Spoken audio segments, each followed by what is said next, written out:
Assalamu alaikum students. Now we'll study about immunity and the role of B lymphocytes in providing immunity.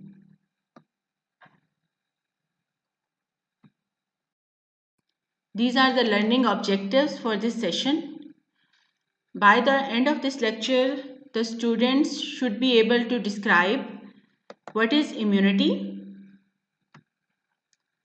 how our body protects itself against invading organisms, toxins, and other injurious substances, how disease specific immunity is developed in our body, and what is the role of B lymphocytes in providing immunity. Immunity is ability of the body to resist pathogenic organisms and toxins. It prevents us from infections by the microorganisms. Therefore, immunity is essential for life. Depending upon how and at what stage of life the immunity is developed, it is classified into innate immunity and acquired immunity. Innate immunity is also called as inborn immunity because this is the type of immunity that we are born with. Innate immunity is widespread in nature because it is primitive form of immunity which is present in both vertebrates and invertebrates. Innate immunity is called as generalized immunity because mechanisms included in this type of immunity are providing a generalized protection against the microorganisms. These mechanisms do not differentiate between the microorganisms and can act against any specific type of microorganism. These generalized or non-specific mechanisms of protection include physical barriers, for example skin and mucous membranes. These physical barriers do not allow the microorganisms to penetrate through them. As long as the skin and mucous membranes are intact, the microorganisms cannot penetrate through them to invade the underlying tissues and cause infections. Similarly, the digestive secretions, including gastric acid and digestive enzymes, are also capable of killing the microorganisms which we ingest as a part of our food or water. Antimicrobial substances are also present in secretions of our body, especially tears, saliva, human milk and mucus. All these secretions are carrying lysozyme and immunoglobulin A. Immunoglobulin A is antibody, also called as secretory antibody, because it is present in secretions of our body. So lysozyme and immunoglobulin A, for being present in body secretions, kill the microorganisms mainly on surfaces of the body. If microorganisms enter into tissues of our body, then protection is provided by phagocytic cells, that is macrophages and neutrophils, along with natural killer cells. All these cells are capable of killing the microorganisms non-specifically.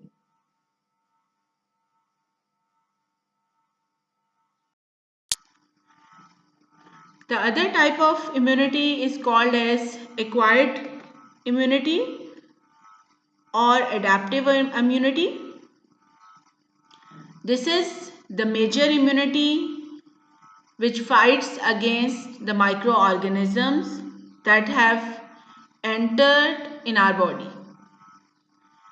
This type of immunity is called as acquired immunity because we acquire this immunity or develop this immunity as a result of exposure with microorganisms or toxins.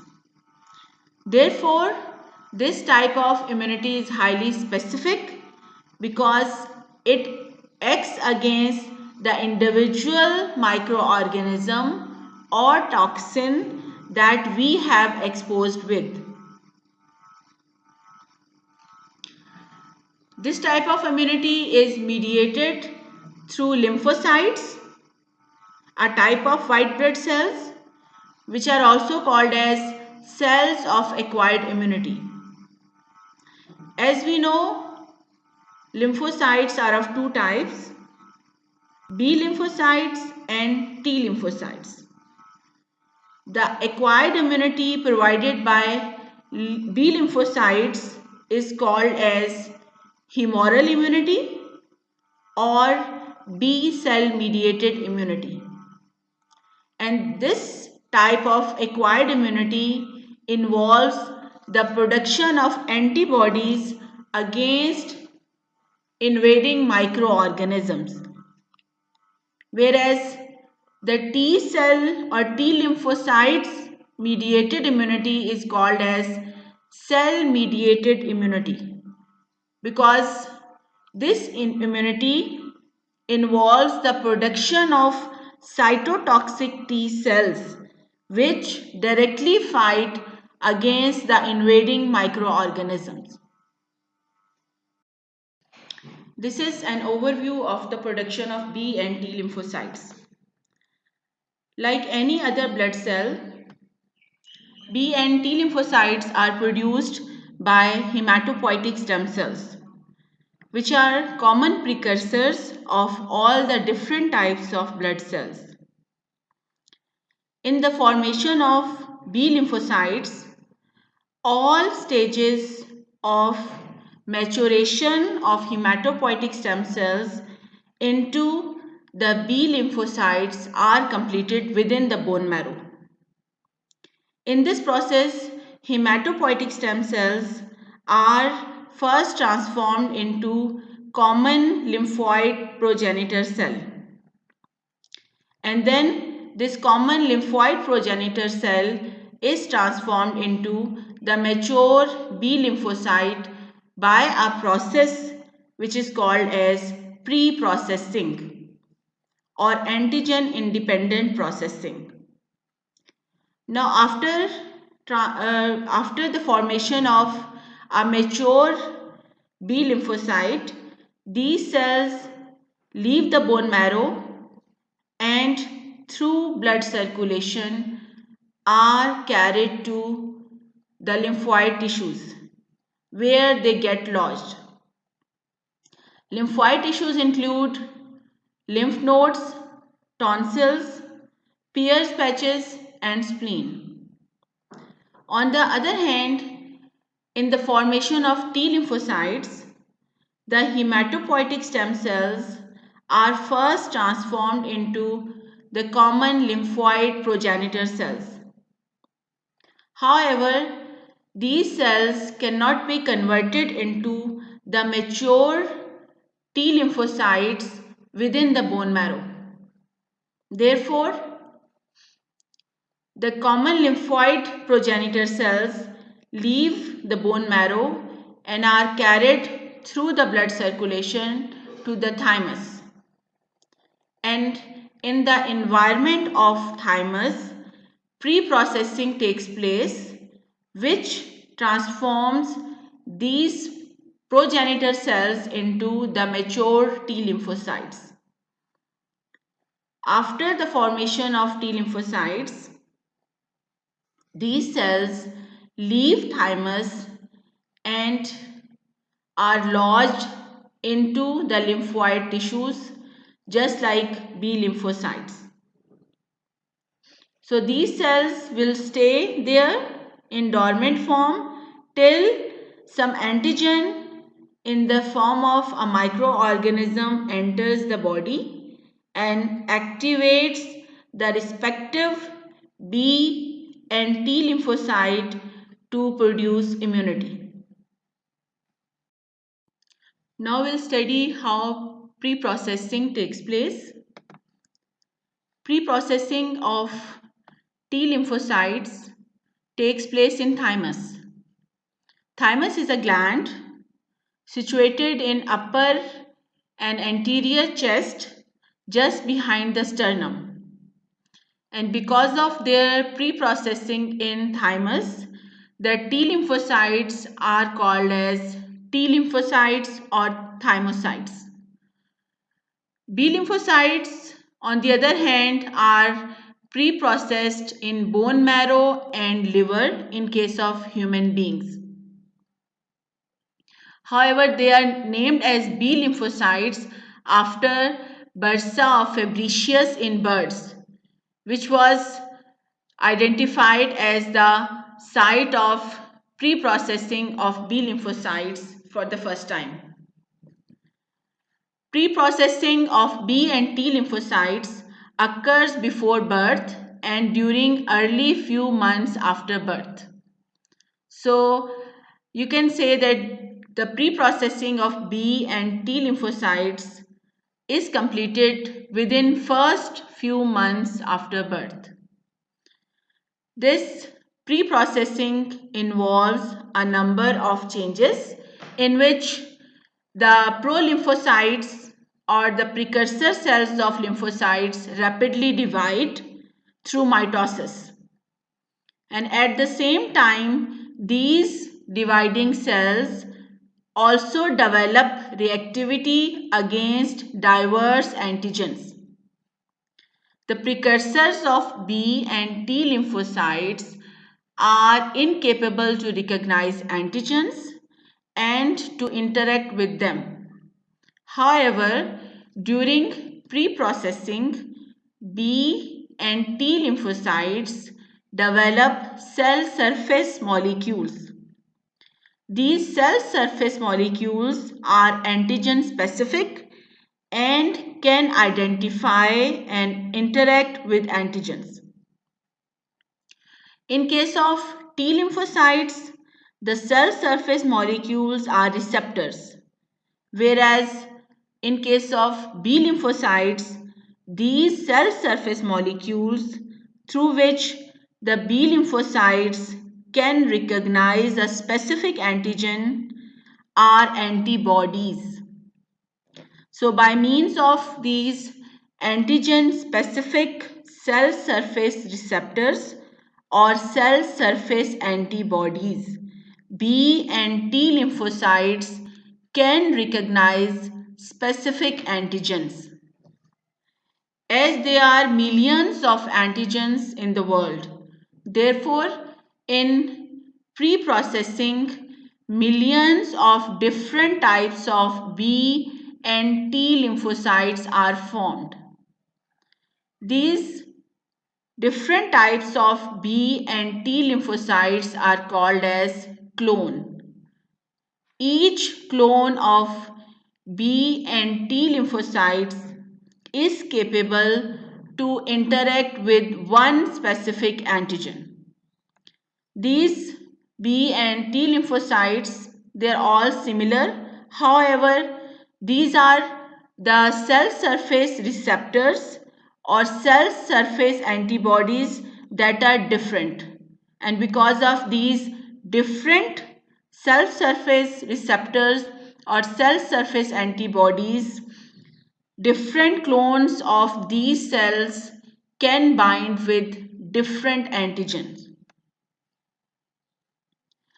Another event happens during pre-processing is that all those B and T lymphocytes which can interact with self-antigens are identified and destroyed. So self-reacting lymphocytes are recognized during this phase and destroyed.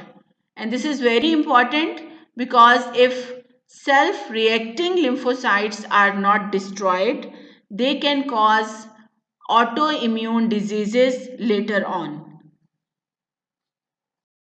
As we have studied, as a result of pre-processing, millions of different clones of B and T lymphocytes are produced.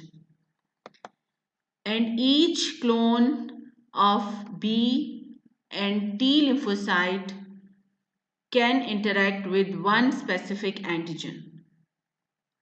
This antigen specificity of each clone is because of the unique cell surface receptors or the cell surface antibodies which can recognize one specific antigen. As these cell surface molecules are receptors or antibodies, these are protein in nature. Therefore, these protein molecules that are constituting the cell surface receptors or cell surface antibodies are coded by the genes. So you can say that each clone of B and T lymphocytes is receiving a different gene. Therefore, it is expressing a different cell surface molecule, receptor or antibody. Now, how each clone of B and T lymphocyte sites is receiving different genes and is therefore expressing different cell surface molecule. The precursor cells of B and T lymphocytes are not carrying genes for the cell surface receptors or the cell surface antibodies. Instead, these precursor molecules are containing hundreds of gene segments. During pre-processing, the gene segments that are present in the precursor cells mix in random order, and therefore millions of different combinations of these gene segments are formed because they are mixing randomly. So when they mix up randomly, they can make millions of different combinations because these are hundreds of gene segments. So when they will combine randomly, they will produce hundreds of millions of combinations, and each of this combination will enter into one clone of B and T lymphocytes. And this combination, the resultant combination, is actually a gene now, which will code for the protein that will form antibody on the surface of B lymphocytes and receptors on the surface of T lymphocytes. So as different clones are receiving different genes, therefore different clones are expressing different antibodies and cell surface receptors. And as a result, each clone can recognize only one specific antigen which can bind with its cell surface molecule. Once pre-processing of B and T lymphocytes is completed, these cells leave their site of pre-processing and are lodged into the secondary lymphoid tissues, that is lymph nodes, tonsils, spleen and Peyer's patches. Within secondary lymphoid tissues, these cells are ready to fight with any invading microorganism. The immunity that will be provided by the T lymphocytes on interaction with the invading microorganism or antigen is cell-mediated immunity, whereas the immunity that is provided by the B lymphocytes, which is through antibodies production, is called as humoral immunity. Now we'll see how B lymphocytes mediated immunity, which is called as humoral immunity, works. So whenever a microorganism enters our body, it is engulfed by the macrophages. These macrophages are present in the lymphoid tissues, that is secondary lymphoid tissues, and this is carried out by the process of phagocytosis. Phagocytosis by the macrophages not only kills microorganism but also release antigens from the microorganism. Antigens are certain substances which can activate the B and T lymphocytes to produce their respective responses. So the antigens that are released from the microorganism phagocytized by the macrophages is then expressed on the surface of macrophages. This process is called as antigen presentation, wherein the macrophages express antigen on their surface in order to present it to the lymphocytes. And this is the reason macrophages are called as antigen presenting cells. As a result of antigen presentation to the B lymphocytes, the B lymphocytes get activated. This process is called as clonal selection, in which a specific clone of B lymphocytes is activated upon binding of specific antigen with its surface antibodies. Only that clone of B lymphocyte which will recognize and bind with the antigen will get activated. So as you can see here, out of these three different clones, only the one of these clone is capable to bind with antigen, and thus it will get activated. The other two cannot bind the antigen. Now this selection of that particular clone which can recognize the specific antigen is called as clonal selection. After clonal selection, the next step is clonal expansion. In this process, the selected clone will proliferate, that is, the cells of this clone will divide to increase their number. And this is meant to produce sufficient amount of antibodies. Besides clonal expansion, there is also a transformation which takes place in the dividing cells, as a result of which some of these dividing cells will transform into plasma cells, whereas the other will form memory cells. The clonal expansion is promoted by IL-1, which is produced by the same macrophages that are presenting antigens to the B lymphocytes. The plasma cells and memory cells that are produced as a result of proliferation and differentiation of the selected clone will provide humoral immunity. In this process, the plasma cells are responsible to produce antibodies, whereas the memory cells are the same cells as the original B lymphocyte was. However, the formation of these cells will add new cells to already existing clone.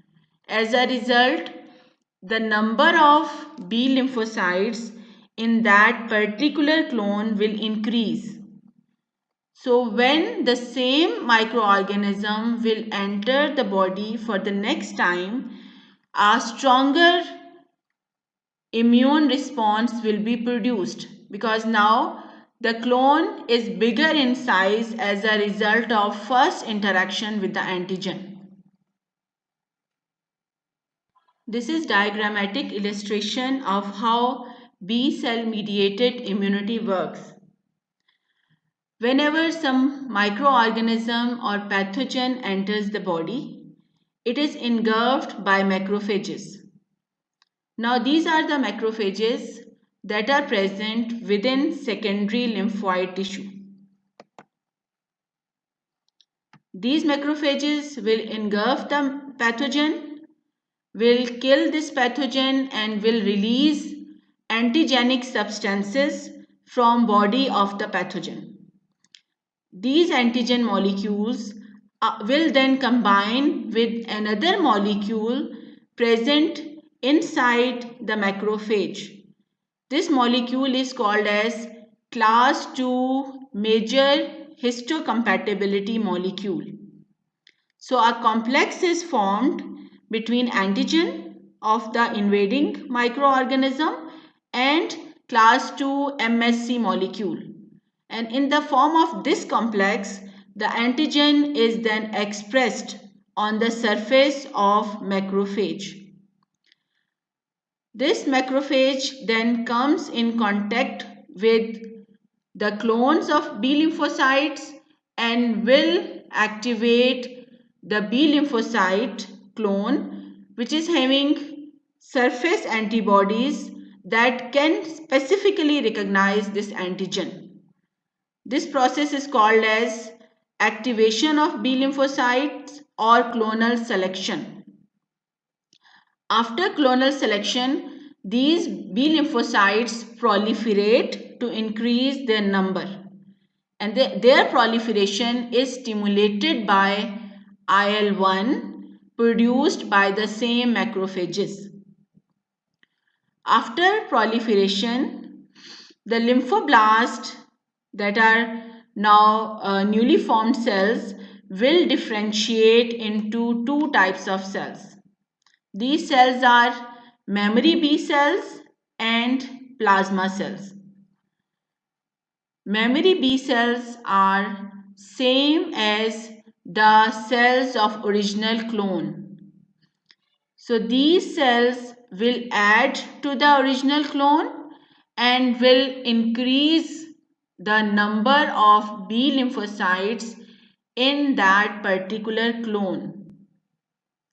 Whereas the plasma cells are bigger in size, and these cells are actually responsible to produce antibodies.